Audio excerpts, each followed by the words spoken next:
Here's a sneak peek from today's episode. Anytime I've found myself prompting, I have more than one prompt. It's kind of the same topic, if you will. And I mean like 3 times. If I've done it 3 times, then I have a need to make a GPT, especially for internal stuff. Welcome to the Content Amplified podcast, brought to you by Masset. Our goal is to help you get more from your marketing content. Each episode is a 10 to 15 minute interview with industry experts that share amazing insights to help you squeeze as much juice from your content as you possibly can. Here's today's interview. Welcome back to another episode of Content Amplified. Today I'm joined by Mick. Mick, welcome to the show. Hey, Benjamin, glad to be here. Yeah, Mick, I'm excited. This is going to be a subject that is going to be a ton of fun, and you have some crazy cool examples that you can share. So I think everyone's going to get a lot out of this episode, a lot of tactical and strategic content. But Mick, before we dive into that, tell us about yourself. Let us get to know you, hear about your work history and background. Yeah, for sure. As he said, Mick, I work with Power. I'm head of growth marketing at Power. I've been with them since May of 22.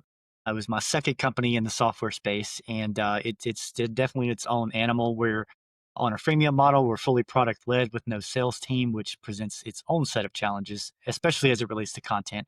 As you know, been in the space for 20 plus years. Most of my time was in outbound sales, and then made the switch over to marketing full time in 2017. Married with one kid and one nice little pitty named Jolene. And we live in the mountains of Georgia now, and I spend all my time behind this monitor and not in the mountains yet. So yeah, that's quick little notes about me there. Love it. That's amazing. Well, Mick, you have taken your AI usage to what I would consider the next level. Like, a lot of us are really good. We have some good memorized prompts and things like that. But what you've done is really delving into the world of custom GPTs, and not only for like your own business, but things that you've shared with other people to help them, even on a very basic level. So to take a step back just to make sure everyone's caught up and on the same page before we go deep, what is a custom GPT, and what has kind of your experience been with AI thus far, and how is it helping you? Yeah, I was what I consider kind of an early adopter with ChatGPT. I got in soon. I realized its potential, first of all, as a work partner more than anything else. You know, I never looked at it as something that could replace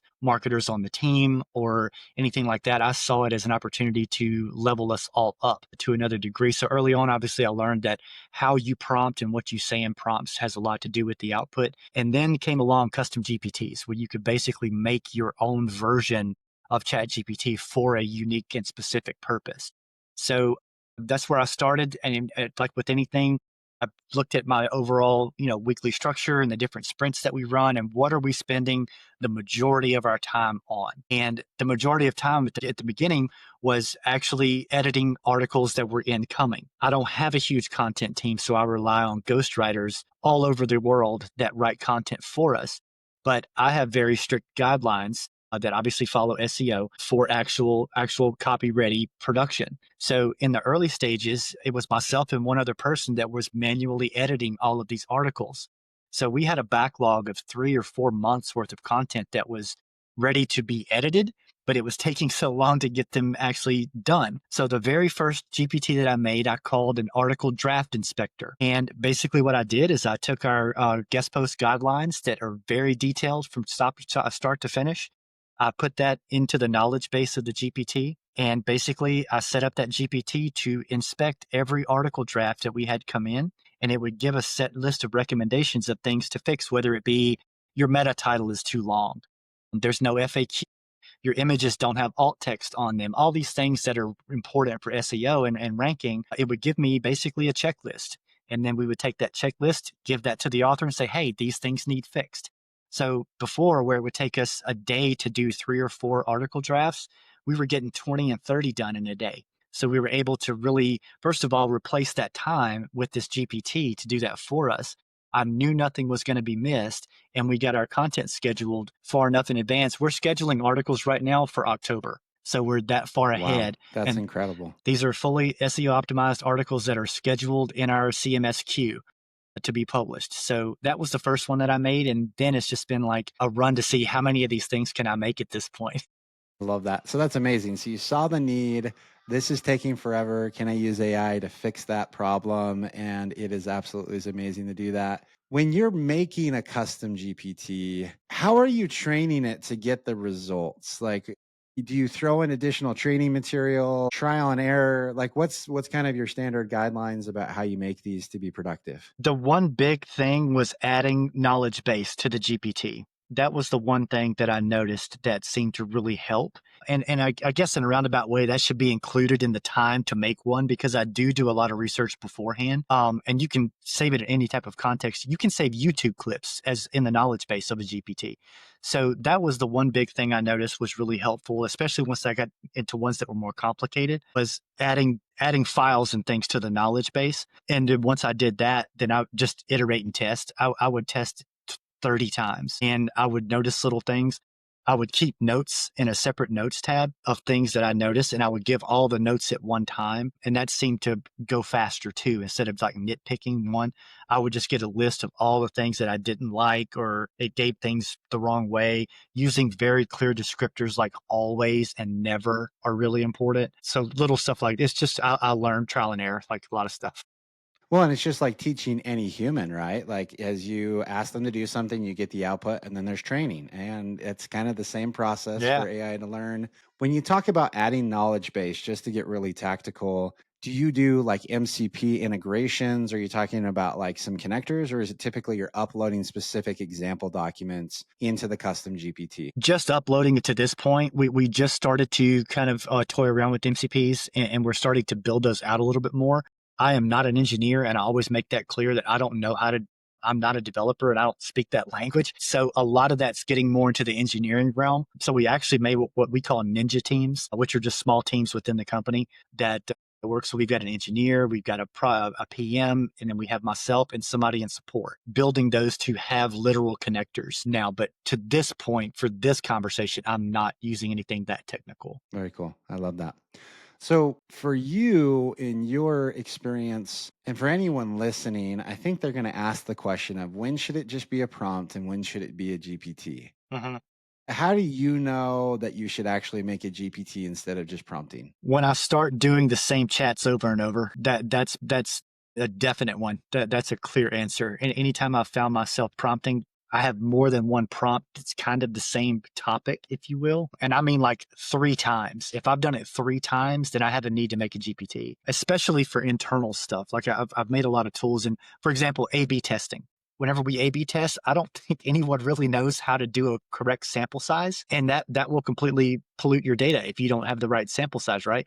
So I made an A/B sample sizer, and it asks for certain criteria in the beginning, and it will tell you that you need to get it in front of this many people for this length of time. So that's just another example of an internal tool that I knew that we needed. Same with the watch this for me. Like I knew all of us had all these videos we need to watch, just don't have the time to do it. I love that. Yeah.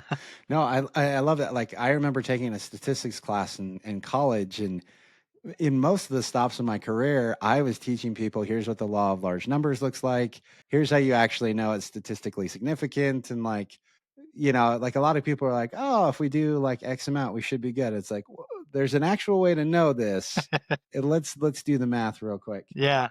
So for everyone listening, you have some great custom GPTs. Do you mind like sharing a few of what those are, some examples to kind of get the wheels turning for anyone listening? Yeah, I'll give you a couple, and I'll even give you a couple that I'm actually got in the lab right now that I haven't actually released. If that's cool with you. Yeah, Okay, absolutely. cool. So, again, it's all about saving time. We're a very small team, so anything we do repetitively, we do a lot of. I'll make a new one. So another one that we use daily is our email spam checker, and basically what that does is ensures that any type of email copy that we send out does not have spam words that the spam words in it that might trigger that filter to shoot you to spam or even to the promotions folder. There is some logic that's changing around that, I understand, but still I think it's important that emails are clean. So we have over 200 workflow automations for emailing that we have going, over 700 emails. Keeping our email health is important.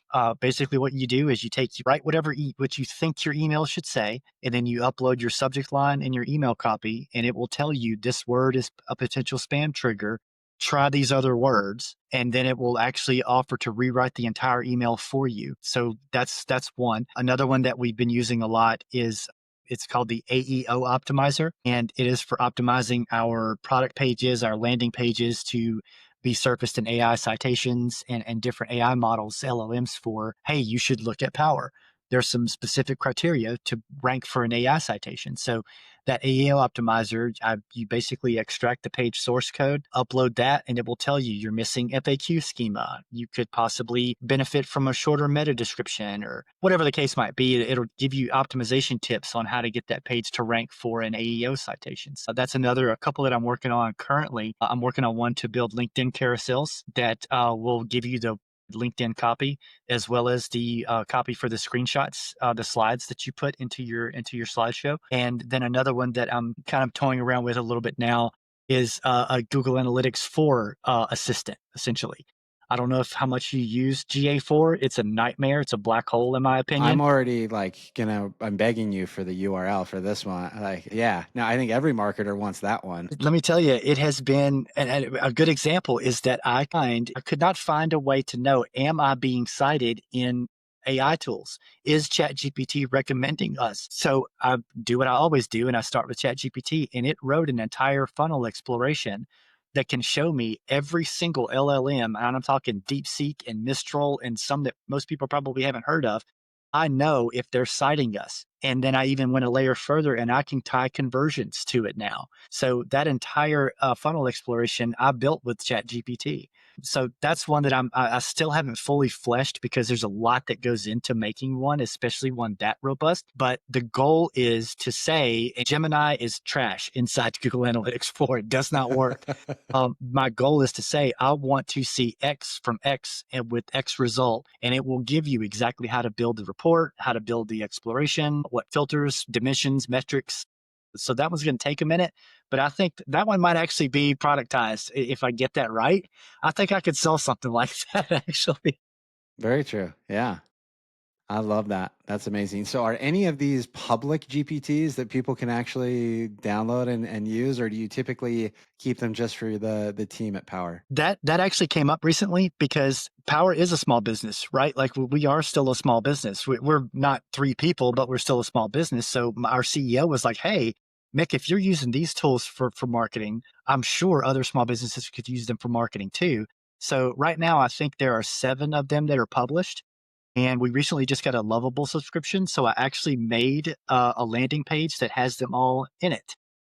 Very So cool. you can get to all of the custom GPTs from that individual landing page. So I think there's 7 or 8 that are public right now. Love it. So for anyone listening, what we will do, I will coordinate with Mick and we will get the URL and put it in the show notes below so that if you're listening to this and you want to check out any of these or use any of this kind of stuff, just scroll down, click on the link, and you'll be able to find all of those really easily. I Yeah. love that. And I think it's worth mentioning, a lot of people think GPTs cost.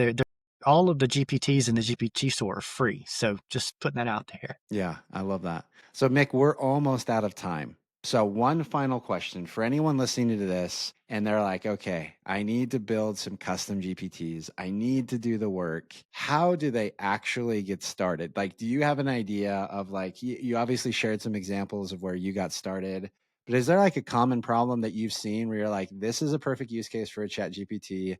Go make this and maybe a couple steps in how they can go ahead and build it. Yeah. So first, you do have to have a pro subscription to ChatGPT to make your own GPTs. So I think that's important. But the way I've looked at it in the beginning and even now is, what do you do repetitively and that takes a lot of time to do?